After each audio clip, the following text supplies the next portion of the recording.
আপনি কিভাবে বুঝবেন আপনার ঈমান আছে কিনা? নিজের মধ্যে কিছু লক্ষণ দেখলে আপনি বুঝতে পারবেন আপনার ঈমান এখনও আছে। শুনুন সেই লক্ষণগুলো কি কি। 5টি বিষয়ে যদি আপনার মধ্যে থাকে তাহলে বুঝে নেবেন আলহামদুলিল্লাহ আপনার ঈমান এখনও আছে। আর যদি এই 5টি বিষয়ের মধ্যে কমতি থাকে তাহলে দেরি না করে আজই তওবা করে আল্লাহর পথে ফিরে আসুন। নাম্বার 1, আপনি যদি গুনাহ করে ফেলেন আর পরে আপনার মনটা কষ্টে ভরে যায়, আপনি আফসোস করেন, তাহলে বুঝবেন আপনার অন্তরে ঈমান জাগ্রত আছে।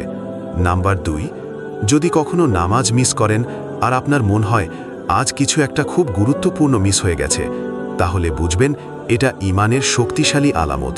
নাম্বার 3, আপনি যদি কুরআনের আয়াত শুনলে থেমে যান, মনোযোগ দিয়ে শোনেন, আপনার হৃদয় ঈমান দ্বারা নরম হয়ে গেছে। নাম্বার 4, রাতে একা থাকলে যদি আপনার আল্লাহর কথা মনে পড়ে আর চোখে পানি চলে আসে, তাহলে আপনি আল্লাহর কাছে খুবই প্রিয় একজন হতে পারেন। নাম্বার 5, আপনার ভিতরে যদি গুনাহ থেকে বাঁচার ইচ্ছা জাগে, আপনি নিজেকে ভালো মানুষে রূপান্তর করতে চান, তাহলে ইনশাল্লাহ আপনি ঈমানদারদের তালিকায় আছেন। ভাই, যদি এই 5টি লক্ষণ আপনার মাঝে থাকে, আলহামদুলিল্লাহ আপনি একজন সৌভাগ্যবান মানুষ।